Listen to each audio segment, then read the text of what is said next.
Hi everyone, welcome back to my craft space. So, as some of you have seen in my shorts, I have picked up all of these dies, cutting dies, to use in my album.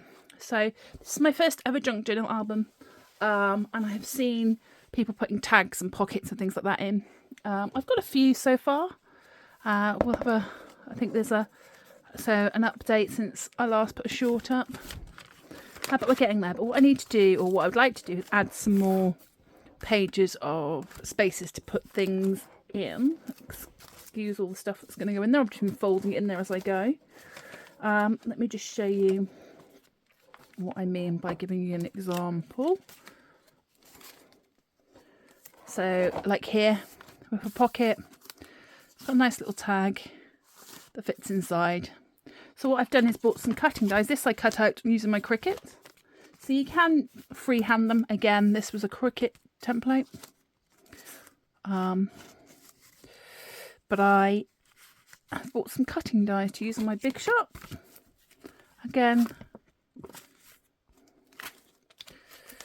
a pocket from the Cricut.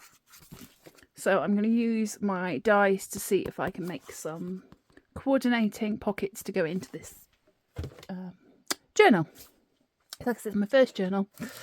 And we have quite a few different sets I'd like to use. So I bought all of these off of Temu.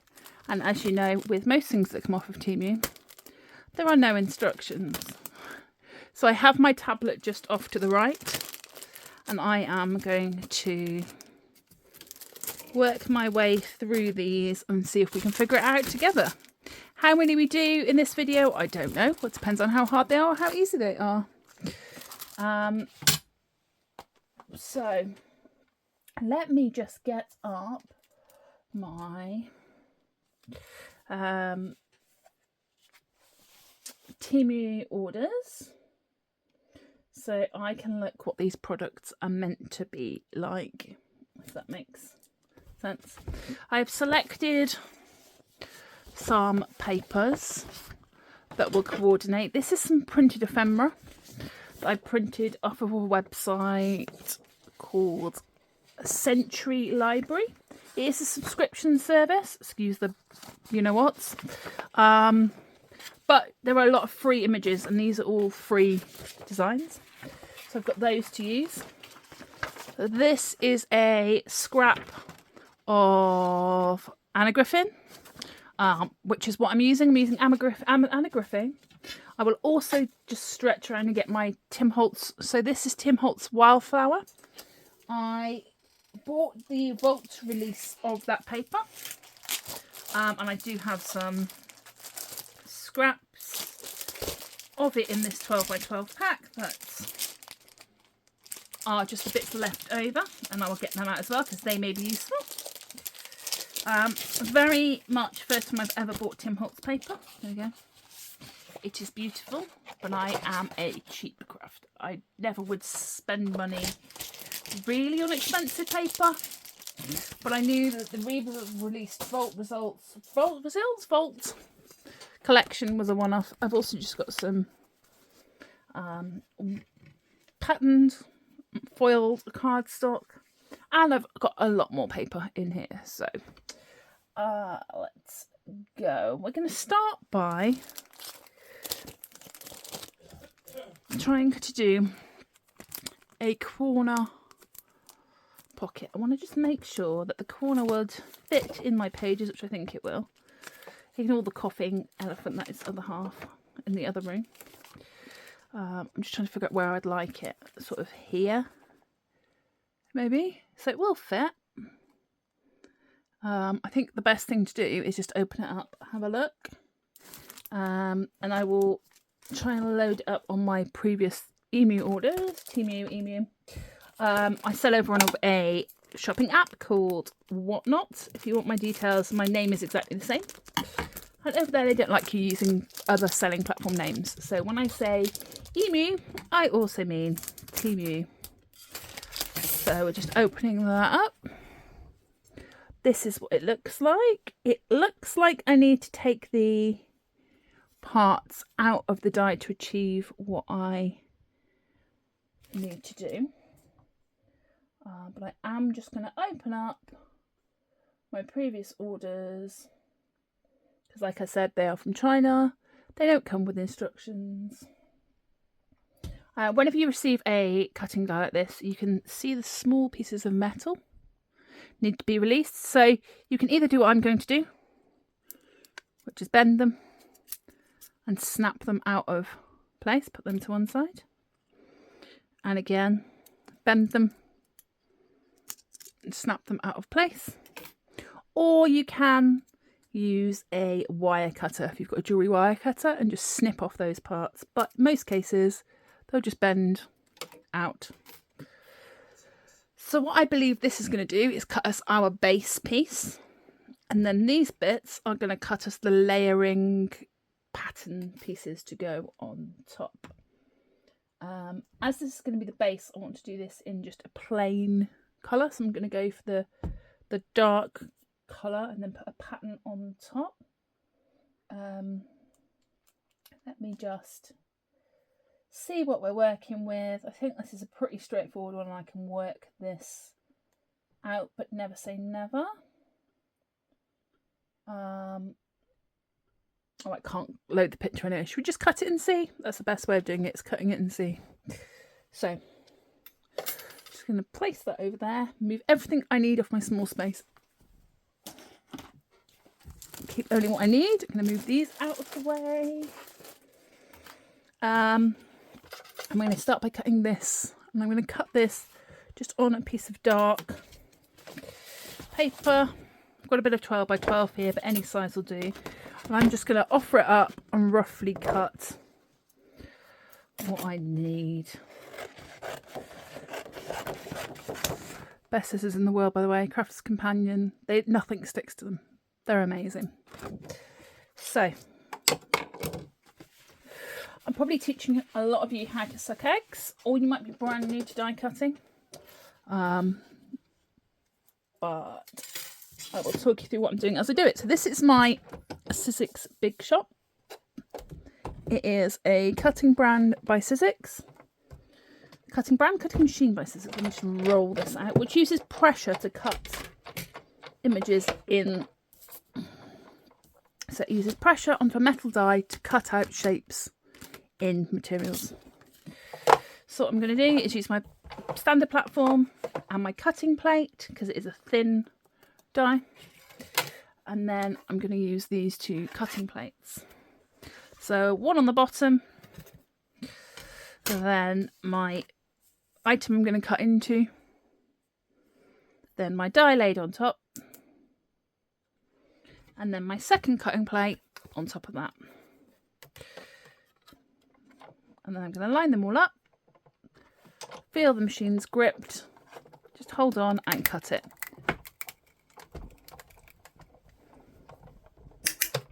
That crack is perfectly fine. Now I'm going to lift up the sandwich, and it's cut perfectly fabulous for the first time. So sometimes on new dies you may have to run them through a couple of times just to get them started, but that is fantastic. So that is our base. Then I'm going to do exactly the same, but this time with our sort of pattern pieces. What scrap am I going to use? I'm going to see if I've got enough to do it out of this same floral that I have on the front of the album. By offering up the pieces. That's the only way that you can really do it, is offer up the pieces that we need. So this goes at the top of the design. Just going to wiggle that through a second.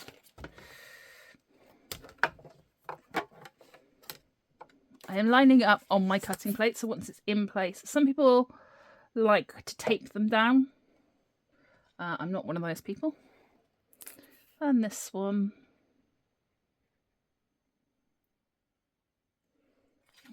Then this one. I'm trying to sort of replicate the spacing on here on here, so the pattern sort of matches. I mean, I'm not being very precious about it. You could tape down these dies if you don't want them to move. Again, I'm not very precious about it. Put the cutting platform down and cut. That noise is beautiful. I am rolling it back because I'm being lazy and I can't be bothered with a sandwich. Some people say you shouldn't, but it doesn't ever bother me. And then we should have 1, 2, 3 cut shapes. Yep, we do. 1, 2, 3. They cut beautifully. Just going to keep all those dies out the way. I'm just going to move my pieces to one side, my machine to one side, just so we've got a little bit more space to work. And this is what we're left with. So I can see that these are fold lines and they need to be folded to make the actual pocket part of this pocket, like partly connected to the thing. As you can tell, I'm very good at describing. Very good at describing. So these parts need folding. I'm just going to relocate you. Bear with me. So you can see a little bit more what I'm up to. There we go. Up close and personal. There we go. There is also an annoying little light, so I'm going to move that. I told you, warts and all crafting, you're getting with me. There we go. So, and they're the 3 bits we've just cut out. And there's this. First thing I'm going to do is fold these. So, just using the pre-cut score line, fold it. This is where you use a bone folder or anything. Basically, any piece of plastic will do. I'm going to use this, which is a scraper from my Cricut. And you're just going to put pressure on that fold to make sure it's nice and neat. And then I'm going to do the same this side. Just follow the natural fold.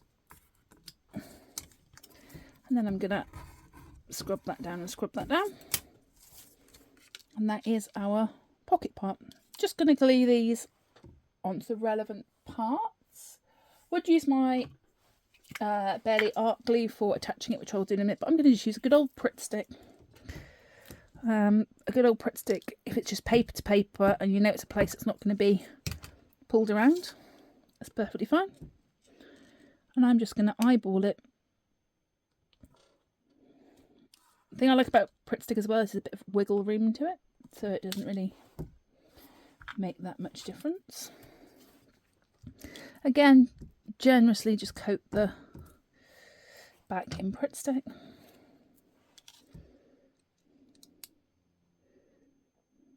I think there you go, that'll do about that. Again, wiggle room, just eyeballing what's there.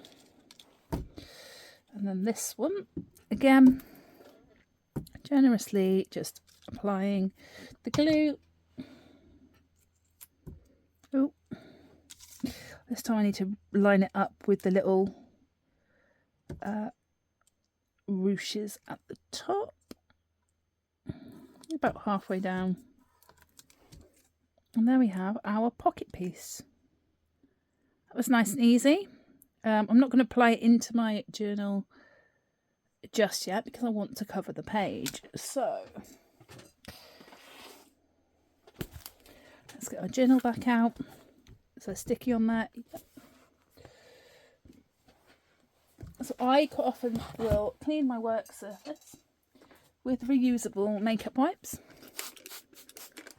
A spritz of water, especially if it's just glue. And then these just go in the washing machine once they're dirty. This is by a little independent designer. She makes all the fabric and makes scrunchies and makeup wipes and stuff, called Handmade by Herbie's mum.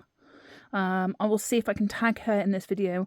I'm not sure if she's got social media. Look how glittery it is. I've obviously done something glittery with it at some point. But they're very cute. Saves on wet wipes. If it's just wiping up surfaces quickly, ideal. So we'll get the journal back and decide where we're going to put it. Sort of think maybe here. It'll be quite nice. But I also want to cover that page with something else before I put it on.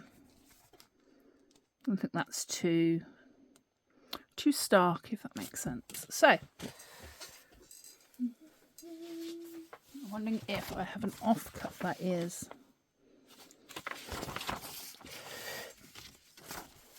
big enough. Oh, that's a shame.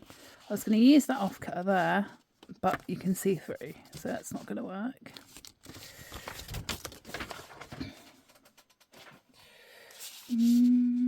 Maybe I do like it plain,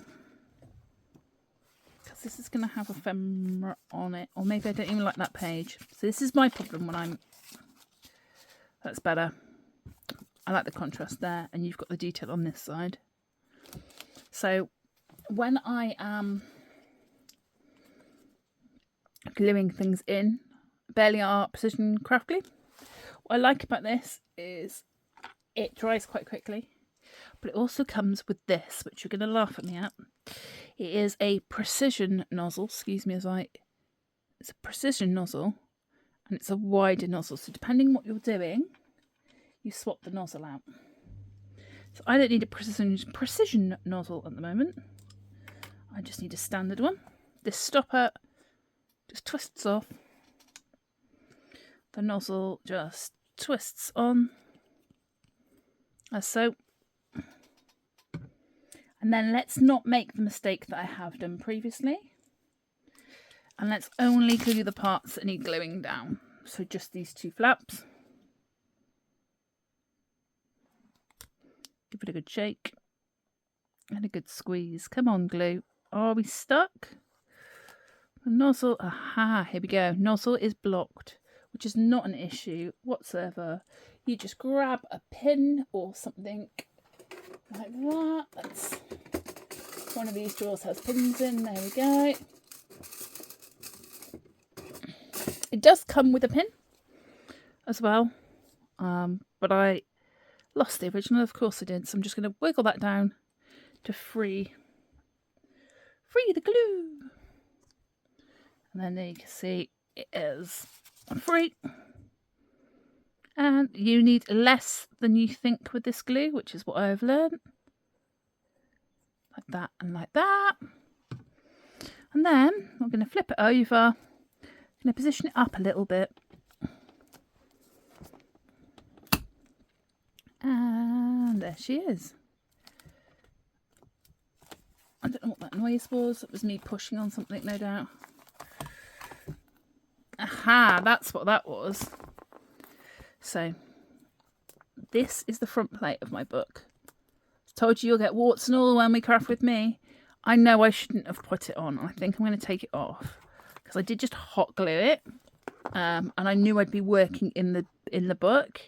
But like I say, this is my first thing. We live and learn, so I'm going to take this off for now, put it safe, and re-stick it on, which will cover those bits up once I've finished filling in the book. Yeah, so this is where we are at the moment. They're going to go in somewhere, not sure where. And we're going to add some more pockets and make some more tags and things to go with it.